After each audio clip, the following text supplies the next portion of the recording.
পবিত্র কোরআনে কয়েকটি বিষয়ে বিশেষ জোর দেয়া হয়েছে। কয়েক পৃষ্ঠা পরপরই সে কথাগুলো আমাদের মনে করিয়ে দেয়া হয়েছে। এর মধ্যে একটি বিষয় হচ্ছে কিয়ামতের দিবস। কোরআন পড়লে আমাদের মনে প্রশ্ন জাগতে পারে, আল্লাহ এত ঘন ঘন এই দিনটির কথা কেন বলেছেন? সেই প্রশ্নের উত্তর পেয়ে যাই নিজেদের দিকে তাকালেই।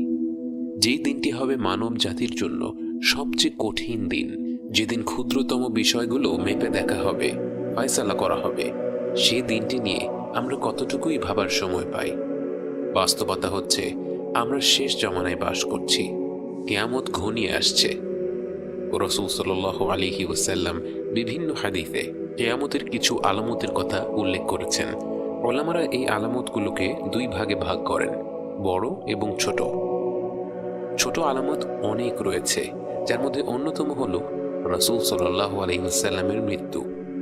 1400 বছর আগে ঘটে যাওয়া এই ঘটনা যখন কিয়ামতের একটি সুস্পষ্ট নিদর্শন হিসেবে উল্লেখ করা হয়েছে, আমরা বুঝতে পারি আমরা কিয়ামতের কত কাছে চলে এসেছি।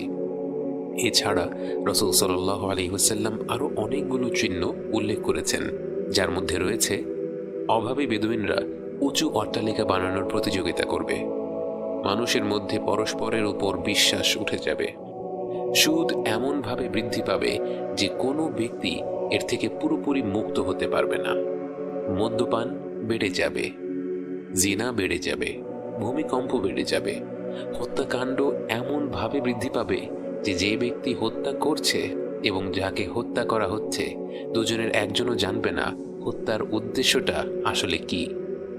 নারীরা কাপড় পরিধান করা সত্ত্বেও বিবস্ত্র হবে, মিথ্যা সাক্ষ্য দেওয়ার প্রচলন থাকবে, জন্তু জানোয়ারেরা এবং নিষ্প্রাণ বস্তু মানুষের সাথে কথা বলবে এবং সবচেয়ে নিম্ন স্তরের লোকেরা সমাজের নেতা হয়ে যাবে।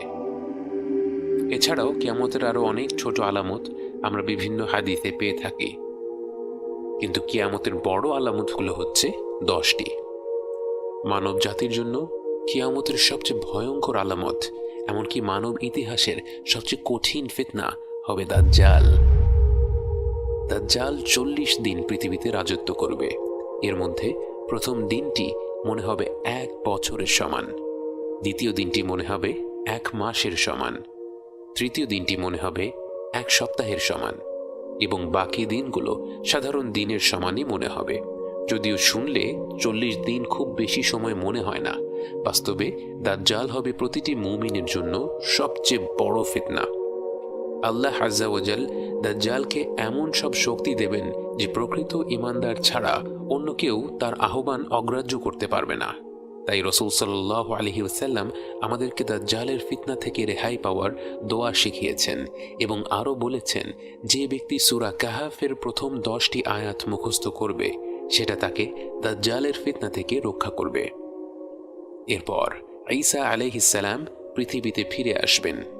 তিনি সুশাসন প্রতিষ্ঠা করবেন, শিরক ধ্বংস করবেন এবং ইসলামকে প্রতিষ্ঠিত করবেন। সেই সাথে তিনি দাজ্জালের সাথে যুদ্ধ করে তাকে হত্যা করবেন।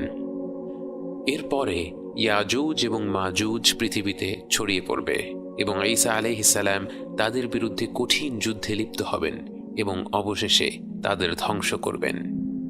এরপর ঈসা আলাইহিস সালাম শান্তিপূর্ণ অবস্থা প্রতিষ্ঠিত করবেন এবং মৃত্যুবরণ করবেন। কিয়ামতের আগে কিছু বড় ধরনের প্রাকৃতিক নিদর্শনও দেখা যাবে।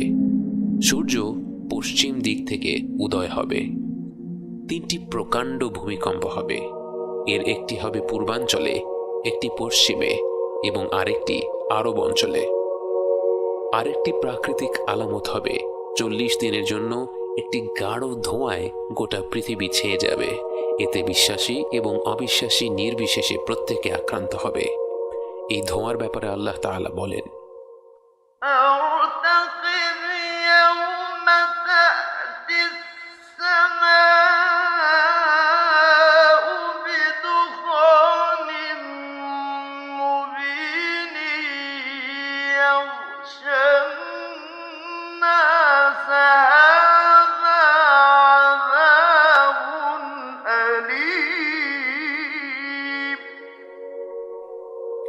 আরেকটি বড় নিদর্শন হল দাব্বাতুল আরদ বা দানবের আগমন, এবং সেই দানব মাটি থেকে উঠে আসবে।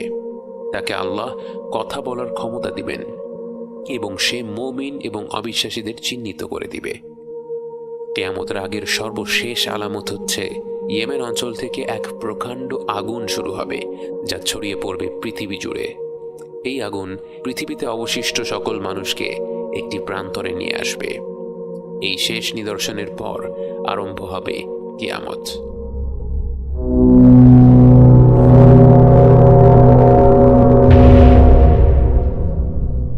কিয়ামত শুরু হবে হঠাৎ করে। যারা কোনো বিষয়ে আলোচনা করছিল তারা তাদের আলোচনাও শেষ করার সময় পাবে না।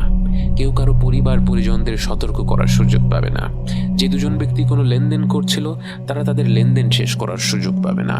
যে ব্যক্তি ঘরে দুধ নিয়ে যাচ্ছিল সে সেই দুধের স্বাদ পাবে না। যে ব্যক্তি মুখে খাবার তুলছিল সে সেই খাবার মুখে দিতে পারবে না। হঠাৎ করেই ইসরাফিল আলাইহিসসালামের সিংহার শব্দে আরম্ভ হয়ে যাবে কিয়ামত। এই শব্দের সাথে সাথে আসমান এবং জমিনের প্রতিটি সৃষ্টি মৃত্যুবরণ করবে, শুধু আল্লাহর নির্ধারিত কয়েকজন বান্দা ব্যতীত। গোটা আকাশমণ্ডলী বিস্ফোরিত হবে, পাহাড় পর্বত ধসে পড়বে, সমুদ্রগুলো প্রজ্বলিত হবে। আমরা মহাবিশ্ব বলতে যা বুঝি তা সম্পূর্ণরূপে পরিবর্তিত হয়ে যাবে। এরপর আল্লাহ তার 4 জন অবশিষ্ট পবিত্র ফেরেশতাকে জড়ো করবেন: জিবরাইল আলাইহিসসালাম, মিকাইল আলাইহিসসালাম, ইসরাফিল আলাইহিসসালাম এবং মালাকুল মউত। আল্লাহ মালাকুল মউতকে বলবেন একে একে মিকাইল আলাইহিসসালাম, ইসরাফিল আলাইহিসসালাম এবং সবশেষে জিবরাইল আলাইহিসসালামের রূহ নিয়ে নিতে। পরিশেষে আল্লাহ মালাকুল মউতকে হুকুম করবেন মৃত্যুবরণ করার জন্যে, এবং স্বয়ং মালাকুল মউত মৃত্যুবরণ করবে। কুল্লু মান আলাইহা ফান ওয়া ইয়াবকা ওয়াজহু রাব্বিকা যুল জালালি ওয়াল ইকরাম। এরপর আল্লাহ নিজেই নিজেকে প্রশ্ন করবেন, আজকে সব কর্তৃত্ব কার জন্য?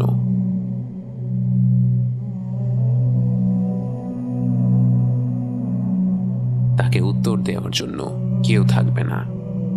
তখন তিনি নিজেই নিজেকে উত্তর দেবেন, লিল্লাহিল ওয়াহিদিল কাহ্হার, আল্লাহর জন্য যিনি এক মহাপরাক্রান্ত।